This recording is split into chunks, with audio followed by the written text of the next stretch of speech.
சாரோட பேசிட்டு வந்தேன் அப்படின்னு. இந்த மாதிரி போய் சொல்லிட்டாலே பாருங்க சார் ஜோசிக்காரங்க. அவங்கள்ட்ட சார் நான் நாடு கடத்தணுங்கிறேன்.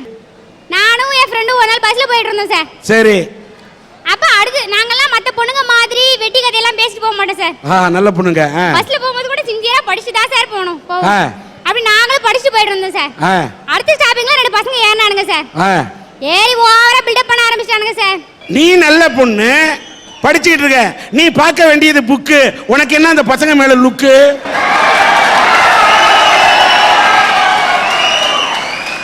சார் நாங்கலாம் சின்சியரா படிச்சு போறோமே, ஸ்டாப்பிங் வந்துடுச்சான்னு கூட தெரியாம இருக்குல்ல, அதனால பாத்துட்டு போறோம் சார். நாங்க பார்க்கணும்ன்றது எங்க ஆசையா சார். விட்டா நாய் மாதிரி கத்துறானுங்க, நரி மாதிரி ஊளடுறானுங்க, பன்னி மாதிரி பண்றானுங்க. இவனுக்கு தொல்லையெல்லாம் தாங்க முடியாது சார். நான் சொல்றது ஒரு சிலர் இங்க இருக்கிறவங்க இல்ல சார். சார் நாங்க பார்க்கணும்ங்கிறது எங்க ஆசை இல்ல சார். விட்டா குரங்கு சேஷ்டி எல்லாம் பஸ்ல ஆரம்பிச்சிருவானுங்க சார். எங்க பெரியவர்களுக்கு எல்லாம் ரொம்ப தொல்லை வந்துரும் சார். அதனால தான் எங்க மூஞ்ச பாத்துக்கங்கடான்னு ஒரு வாட்டி காமிக்கிறது சார். அதாவது உங்களுக்கு பசங்க பார்த்தாலும் தப்பு, பார்க்காம போனாலும் தப்பு, என்னதான் செய்யணுன்றீங்க? உடனே ஓவரா பில்டப் பண்ண ஆரம்பிச்சானுங்க சார். எங்க அத்தை பொண்ணு கூட லண்டன்ல இருக்குதுடா. ஆனா எனக்கு அதெல்லாம் கல்யாணம் பண்ணிக்கணும்ன்ற ஆசையே இல்ல. ஏதாவது அசல் இந்த மாதிரி அமைதியா படிச்சு போது பாருங்க, அடக்கமான பொண்ணு, அததான் கல்யாணம் பண்ணிக்கணும்னு ஆசைப்படுறேங்கறாங்க சார். உடனே ஒரு பில்டப் போடுறானுங்க. இந்த ஊர்ல தான் எங்க மாமா சப் இன்ஸ்பெக்டர் ஆகறாரு, எங்க மாமா வீட்டுக்காரர் கலெக்டர் ஆகறாருன்னு ஓவரா பில்டப் பண்றாருங்க சார். உடனே ஃப்ரெண்ட் கமெண்ட் இருப்பாளே என்ன கூப்பிட்டு, "யோ பாருடி என் மாமா அடுத்த வாரம் தான் வேலூர் ஜெயில இருந்து ரிலீஸ் ஆகி வீச்சர் போலோட வராரு, தெரிஞ்சுக்கிட்டீங்களா சார்?" போட்டா கமெண்ட் இருப்பானுங்களா அப்படியே அடக்கிட்டானுங்க சார். வாயே திறக்கல, அடங்கி போயிட்டானுங்க சார். இந்த மாதிரி அவனுக்கு போய் சொல்றதால தானே சார் நாங்களும் போய் சொல்றோம். ஆக மொத்தம் பொய் என்பது சில இடங்களில் சிலருக்கு தேவைப்படும் போது சிலர் பொய் சொல்லுகிறார்கள். நீங்க போய் சொன்னா தப்பு இல்ல, மத்தவங்க போய் சொன்னா தப்பா? அவங்க தானே சார் எங்களை போய் சொல்ல வைக்கிறாங்க. யாரு சொன்னாலும் பொய் சொல்லக்கூடாது என்றால் சொல்லக்கூடாது. சரிங்க சார். ஐயா, நாயை கூட வளர்க்குறோம், தாயை வேணாங்கிறோம். மண்ணுக்குள்ள ஈரம் இருக்கணும்னா நம்ம மனசுக்குள்ள ஈரம் இருக்கணும் ஐயா. மனசுக்குள்ள ஈரம் இருக்குன்னா மனிதாபிமானம் இருக்கணும் ஐயா. அந்த கால திருடனுங்களுக்கு கூட மனிதாபிமானம் இருந்திருக்குது. ஒரு வீட்டில் சொம்பு திருட போனோம்னா, ஐயோ சொம்பை திருடிட்டோம்னா குடிக்கிறதுக்கு டம்ளர் இருக்காதுன்னு மண்ணில் சொம்பு மாதிரி ஒரு மொந்தை அதை வச்சுட்டு தான் சொம்பை திருடிட்டு போவான். ஆனால் இந்த கால திருடனுங்க இருக்கிறானுங்களே, இவங்களுக்கு மனிதாபிமானம் இருக்கு நான் நினைக்கிறீங்க? முழிச்சுக்கிட்டு இருக்கும் போதே மொழியை திருடி போறான் சார். பத்தலன்னா கிட்னியை கழட்டி போடுறான் சார். ஆக்சிடென்ட்ன்றது ரோட்ல நடந்துருது சார். அப்படி ஆக்சிடென்ட் நடந்தா காப்பாற்ற வர்றவனை விட கதை சொல்றதுக்குன்னே சில பேர் வரான் சார். ஒரு தடவை அப்படிதான் வண்டி இடிச்சு 2 பேர் செத்து போயிருக்கிறான். எல்லாரும் சேர்ந்துக்கின்னு அழுதுன்னு இருக்காங்க. அப்போ ஒருத்தன் வந்து தள்ளுங்க தள்ளுங்கன்னா, நானு ஏதோ காப்பாற்ற வந்திருக்கான் போல கொஞ்சம் விலகி நின்னேன். அவன் எல்லாம் உள்ள போய் பார்த்துட்டு ஒரு ரவுண்ட் அடிச்சுட்டு சொல்றான், என்ன இந்த டிரைவர் சரியாவே மோதல போல, 2 பேர் தான் செத்துருக்கான். அங்க ஒரு பஸ்ல கண்டக்டர் விட்டார் பாருங்க டிரைவரு, 20 பேர் அவுட் ஆயிட்டான். அந்த மாதிரி அவன் மோதவே இல்லைன்றான் சார். அது மட்டும் இல்லை சார், ஒரு இடத்துல ரயிலில் ஒரு ஆக்சிடென்ட் ஆகி போச்சு. ரயில் பெட்டியெல்லாம் தடம் புரண்டு போயிருக்கு. உள்ள ஆணும் பெண்ணுமா மாட்டிக்கிட்டு அவஸ்தைப்பட்டிருக்காங்க. குத்துயிரும் கொலையுயிருமா ரத்தம் சிந்த சில பேர் அவஸ்தைப்பட்டு இருக்கான்.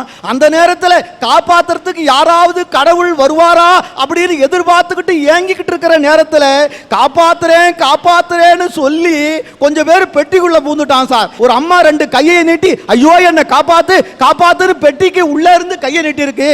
கையில ஒரு மோதிரம் தெரிஞ்சிருக்குது. ஐயோ இந்த மோதிரத்தை உருவிடணும்னு சொல்லிட்டு 2 காலையும் ஒரு காலை பெட்டியில வச்சு உருவுறான் சார். கையில காயம் பட்டதுனால கொஞ்சம் வீங்கி போய் மோதிரம் வரலன்னா விட்டுற வேண்டியதானே சார். மனிதாபிமானமே இல்லாம விரலை கூடவா சார் வெட்டி எடுத்துருவான். இந்த மாதிரி பாவிகளை, பணத்தாசை பிடிச்சவங்களை, அடிபட்டு கிடந்து காப்பாத்துறேன் காப்பாத்துறேன்னு வந்து மனிதாபிமானமே இல்லாம இந்த மாதிரி திருடிட்டு போறவங்களை நாடு கடத்தாம என்ன சார் பண்ண சொல்றீங்க? சார் நம்ம ஒரு பொது இடத்துக்கு போறோம். அங்க திடீர்னு ஒரு பெரியவர் மயங்கி விழுந்துறாரு. உடனே பக்கத்துல இருக்கிற கடைக்கு போய் 1 ரூபாய் கொடுத்து தண்ணி பாக்கெட் வாங்கிட்டு வந்து அவர் முகத்தில் தெளித்து எழுப்பி உட்கார வச்சு ஐயா இதை குடிங்கன்னு சொல்கிறோம். இவ்வளோதான் மனிதாபிமானம். இதை செய்கிறதுக்கு நம்ம நிறைய படிச்சிருக்கணும்னா இல்லை பெரிய பணக்காராக இருக்கணுங்கிற அவசியமே இல்லை. நல்ல மனசு இருந்தாலே போதும். இன்னைக்கு எத்தனை பேருக்கு இங்கே அப்படிப்பட்ட மனசு இருக்குது? ஒருத்தர் ரோட்டில் அடிபட்டு விழுந்து கிடந்தா கூட அவனை பார்த்தும் பார்க்காத மாதிரி இன்னும் கேட்டால் அவனை ஏறி மிதிச்சுட்டு கூட தான் உண்டு தான் வேலை உண்டுன்னு போயிட்டே இருக்கான். டிசம்பர் 26, 2004 சுனாமியை இங்கே இருக்கிறவங்க அத்தனை பேரும் பேப்பரில் டிவியில் பார்த்து தான் அழுதுருப்பீங்க. ஆனால் நேரடியாக பார்த்து பயந்து அதனால் பாதிக்கப்பட்டு இன்னைக்கு உங்கள் முன்னாடி நான் வந்து நிற்கிறேன். அப்போ என்னுடைய முதல் குழந்தைக்கு 4 வயசு, 2வது குழந்தை வயிற்றுல 8 மாதம். ஞாயிற்றுக்கிழமை காலையிலே என் பிள்ளைக்கு இட்லி ஊட்டிகிட்டு இருக்க திடீர்னு ஒரு சத்தம். ஐயோ என் சொத்து போதே, என் போட்டு போதே, நான் எப்படி வாழ போறேன்னு இல்லை, கடல் தண்ணி வந்து ஊர் முழுக்க நிரம்பிடுச்சே, நம்ம உயிரோட இருப்போமா, நம்ம இனமே அழிய போகுதே, எல்லாரும் ஓடுங்கன்னு கத்துனாங்க. இந்த குரல் கேட்டு என் 4 வயசு பையன் என்னை இறுக்கி பிடிச்சிக்கிட்டான். உடம்பெல்லாம் ஒதுருது அவனுக்கு. தூக்கி இடுப்புல வச்சுக்கிட்டு 4 ஸ்டெப் நடந்த ஓடுனேன். விழுந்துறேன் எந்திரிக்கிறேன், விழுந்துறேன் எந்திரிக்கிறேன். உயிர் தப்பிக்கணுன்ற எண்ணம் மட்டும்தான் இருந்துச்சு. 2 கால் உதறுதே, மனசு படப்படனுது. கடவுளே, நான் செத்தால என் பிள்ளைய மட்டுமா அது காப்பாற்றணும்னு எந்திரிச்சு ஓடுறேன். பஸ் ஸ்டாண்ட் வரைக்கும் ஓடுனா அதுக்கு மேலே எங்கே ஓடுறதுன்னு தெரியல. அந்த இடத்துல எனக்கு வயிறு வலிக்க ஆரம்பிச்சிருச்சுங்கய்யா. உடனே பக்கத்தில் இருக்கிற ஒரு டாக்டர் கிட்ட போனோம். அவங்க சொன்னாங்க, அம்மா நீ அதிர்ச்சி பயந்துட்ட, அதனால் உனக்கு வயிறு வலிக்குது, 2 மாதம் வரைக்கும் நீ அதிர்ச்சியை படக்கூடாது, பயப்படக்கூடாதுன்னு. 2 மாதம் கழித்து எனக்கு குழந்தையும் பிறந்தது, கூடவே அதிர்ச்சியும் பிறந்தது. பிறந்த குழந்தைகிட்ட ஏதோ வித்தியாசம், எங்களை மாதிரி பாமரங்களுக்கு என்னன்னு தெரியாது. அங்கே இருந்தவங்க சொன்னாங்க, நரம்பு டாக்டர்கிட்ட கொண்டு போய் காமிங்கன்னு. அவர்கிட்ட போனேன். அவர் சொன்னார், அம்மா கர்ப்பத்திலேயே அதிர்ச்சி அடைஞ்சி உன்னுடைய குழந்தை ஒரு வலிப்பு நோயாளியாக பிறந்திருக்குது. இன்னை வரைக்கும் என் குழந்தை நடக்கலை, உட்காரலை, பேசலை. இப்படிப்பட்ட நிலைமையில என்னுடைய முதல் குழந்தைய கவனிக்க எனக்கு நேரமும் இல்லை, படிக்க வைக்க எங்ககிட்ட வசதியும் இல்லை. மாசத்துல 10 நாள் வீட்டில் இருப்போம், 20 நாள் ஆஸ்பத்திரியில் இருப்போம். என் தலையை பார்த்தாலே அந்த கவர்மெண்ட் ஹாஸ்பிட்டலில் என்ன மறுபடியும் வந்து உக்காந்துட்டே பெட்ல, இதுக்கு வேற வேலையே இல்லடா அப்படின்னு கொஞ்சம் கூட மனிதாபிமானமே இல்லாம திட்டுன ஒரு சில டாக்டர்களுக்கு மத்தியில் நான் ஒரு நல்ல டாக்டரையும் பார்த்தேன். அவர் என்னுடைய குழந்தைக்கு கொண்டு போய் காமிச்ச 3 மாசத்துல இருந்து இந்த நிமிஷம் வரைக்கும் 10 ரூபாய் டாக்டர் பீஸ் வாங்காமலே வைத்தியம் பார்த்தார்.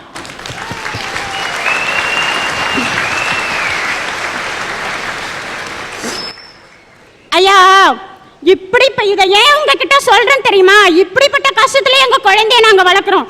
ஆனா இந்த சமுதாயத்துல நீங்க பாக்குற பார்வை என்ன தெரியுங்களா? ஒரு கோவிலுக்கு கூட்டிட்டு போக முடியல, ஒரு கல்யாணத்துக்கு போக முடியல, ஏதோ ஒரு வித்தியாசமா 5 பிராணியை பாக்குற மாதிரி பாக்குறீங்க ஒரு சிலர். அது கூட பரவாயில்லைங்க. அதை விட கொடுமை, பஸ்ல உட்காந்துட்டு இருந்தா என் குழந்தைய நான் வச்சுட்டு இருந்தா சீட்ல பக்கத்துல கூட வந்து உட்கார மாட்டேங்கிறாங்க ஐயா. இந்த அரட்டை அரங்க மேடையை நான் ஒரு மேடையா நினைச்சு வரலைங்க ஐயா, ஒரு கோவில் சன்னிதானமா தான் நினைச்சு வந்திருக்கேன். கோவிலுக்கு போய் அழுதா குறைத்தீரும் சொல்லுவாங்க, அது உண்மையா போய் எனக்கு தெரியாதுங்க ஐயா. ஆனால் இந்த கோவில்ல வந்து அழுதா கண்டிப்பா என்னுடைய குறை தீரும், என் குழந்தை நல்லா ஒன்ற நம்பிக்கையோட இந்த இடத்துக்கு நான் வந்திருக்கேன். அந்த குழந்தைக்கு ஒரு நல்ல வாழ்க்கை பிறக்காதா, ஒரு நல்ல வாழ்க்கை கிடைக்காதா என்று அந்த தாய் இங்கே ஏங்குகிறார்.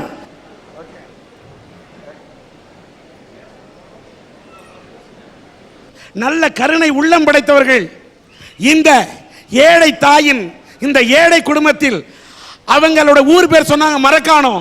ஊர் வேணா மரக்காணமா இருக்கலாம், இதை பார்த்து கொண்டிருக்கக்கூடிய எங்கள் உள்ளம் மரக்கட்ட இல்லை என்று மனித நேயத்தோடு புறப்பட்டு வந்து வாரி வழங்கக்கூடிய நல்ல உள்ளங்களும் இருக்கிறார்கள். நம்ம திருவண்ணாமலையுடைய நகரமன்றத்தின் தலைவர் நம்முடைய ஸ்ரீதர் 10,000 ரூபாய் அந்த குழந்தையுடைய உடலுடைய இதுக்காக இங்க கொடுக்கிறார்.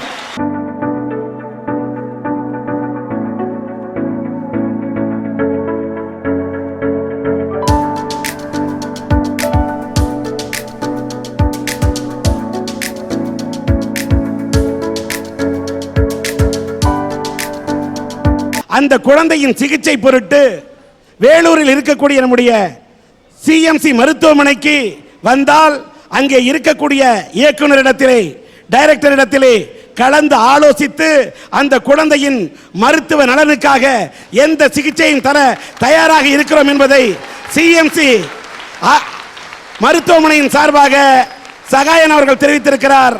அவருக்கு சன் டிவியின் அரட்டை அரங்கத்தின் சார்பிலும் உங்கள் சார்பிலும் மனமார்ந்த நன்றியை தெரிவித்துக் கொள்கின்றோம். வள்ளுவரே சொல்லியிருக்காரு சார், பொய்மையும் வாய்மை இடத்து புரை தீர்ந்த நன்மை பயக்கும் எனின். நல்ல விஷயத்துக்காக பொய் சொல்லலாம் சார், தப்பே இல்லை. நல்ல விஷயத்துக்காக சொல்ற ஒரு பொய் 100 மெய்க்கு சமம்னு சொல்லியிருக்காரு. ஒருத்தன் பொய் சொல்றானா அதுக்கு நிறைய காரணம் சொல்லுவான். நான் நல்லதுக்காக சொன்னேன், இந்த விஷயம் கெட்டது விஷயம், இது நடக்க கூடாதுன்றதுக்காக சொன்னேன், என்னோட சந்தர்ப்ப சூழ்நிலைக்காக சொன்னேன். ஆனா சில பேர் இருக்கான் பாருங்க, பொய் பேசுறதையே வாழ்க்கையா வச்சுட்டு இருக்கான் சார். இப்போ ஒரு பொண்ணை ஒரு மாப்பிள்ளை வீட்டுல பாத்துட்டு போறாங்கன்னா என்ன சார் செய்வாங்க? அக்கம் பக்கத்துல இருக்கவங்க கிட்ட விசாரிப்பாங்க அந்த பொண்ணு எப்படி என்னன்னு. சில பேர் இருக்கான் பாருங்க, அந்த பொண்ணு எந்த தப்புமே செஞ்சிருக்க மாட்டா, ஆனா அந்த குடும்பத்துக்கும் அந்த பக்கத்து வீட்டுக்கார குடும்பத்துக்கும் ஏதோ ஒரு காலத்துல ஒரு பகை இருந்திருக்கும். அந்த பகைய மனசுல வச்சுட்டு அவன் சொல்வான் பாருங்க, அந்த பொண்ணு கேரக்டர் சரியில்லை, அந்த பொண்ணு வீட்டுக்கே 10 மணிக்கு தான் வரும், அந்த பொண்ணு அங்க பார்த்தேன் இங்க பார்த்தேன், அந்த பொண்ணை பத்தி ஒரே பொய்யா சொல்வான் சார்.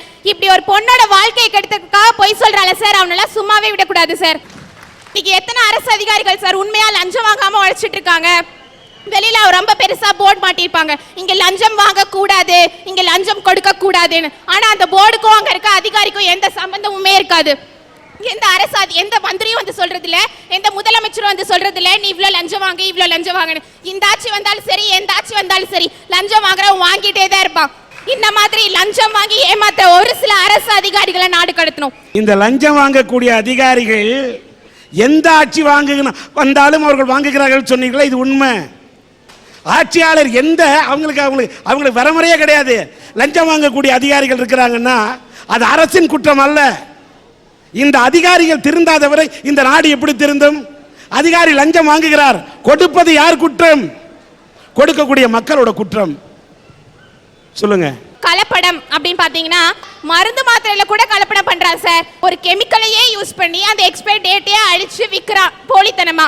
இப்படி கலப்படம் செய்யறதுனால எத்தனை உயிர்கள் பலியாகுது, எத்தனை பாமர மக்கள் பாதிக்கப்படுறாங்கன்றது எனக்கு தெரியதில்லை. இந்த மாதிரி கலப்படம் பண்றவங்க எல்லாம் நாடு கடத்தணும்னு சொல்றேன் சார்.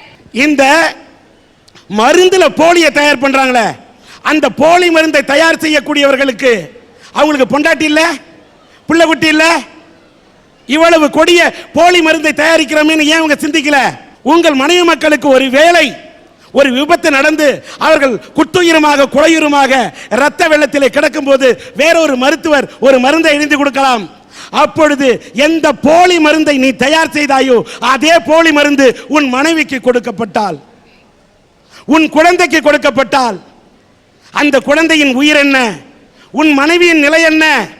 போலி மருந்து செய்யக்கூடியவர்களே, கலப்படத்தை கலக்கக்கூடியவர்களே, எண்ணி பார்க்கணும்.